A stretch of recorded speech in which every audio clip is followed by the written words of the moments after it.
I used to end every single month looking at my budget and being completely confused. I had a good job with a really healthy salary, and yet I wasn't making any progress on my financial goals. And at the end of every single month, I would look at my budget and be really defeated because I had nothing to show for the salary that I was bringing home. I didn't grow up in a household where we talked about money. Nobody set me down and told me, hey, here's how you're going to manage your paycheck. Here's what you should be doing with it.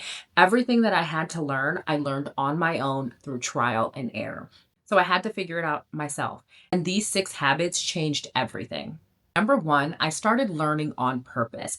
I started reading all of the books on personal finance. I started listening to lots of podcasts. I really immersed myself in the personal finance space for 2 reasons. 1, you can't change what you don't understand. But also, when I was feeling less than motivated, when I wanted to give up, when I wanted to quit, having those communities that I had tied myself to, watching those creators who were paying off their debt, helped keep me motivated in those times when I lacked that internal motivation to keep going. Number 2, I automated my savings and I paid myself first. I stopped relying on willpower and discipline because I knew that those 2 things were going to let me down every single time. I set up a direct deposit directly from my employer into my high yield savings account for 10% of my income before I ever saw it, before I had the opportunity to negotiate with myself about it. And that allowed my emergency fund to be built in the background on auto, and I never had to think about it. Number 3, I started using a zero-based budget and giving every single dollar a job. With a zero-based budget, you are going to assign a job to every single dollar that comes into your budget. No more, where did this money go or where did this go at the end of the month?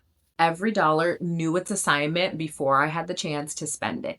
In the same with that system, I also set up separate bank accounts for each of my categories in my budget. That way, I didn't have to keep track of my money. I could look at that account and know exactly how much I had left to spend in each of my budget categories. Income, bills, and variable expenses. That way, I could look at that account and I would know exactly how much I had left to spend in that area. This prevented me from overspending. This is the Freedom Stack framework that I teach. Number 4, I unsubscribed from marketing emails and text messages. When you are constantly inundated with sales material, it is really hard to stay on budget. So removing that from the equation, and I'm looking at you, Coach, because nobody emails me as much as Coach does. But if I don't know about the sale, I can't shop the sale. If it's not in front of me, I'm not buying it.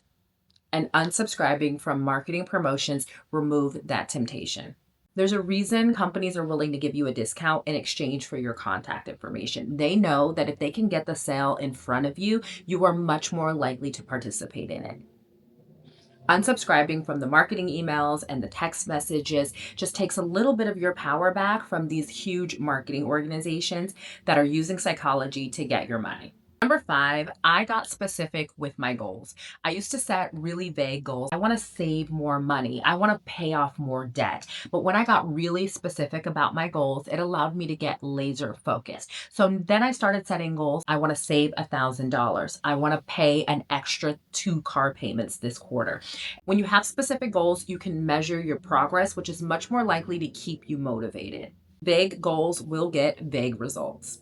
And number 6, I started instituting at least one no spend day per week. This is one day a week where I commit to not spending any money on anything.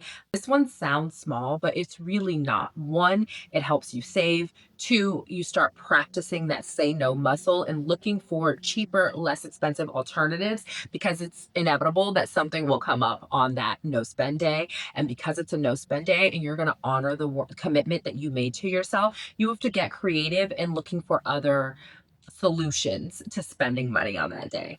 If you do this regularly, it will reset your entire relationship to spending. These 6 micro habits made me better with money.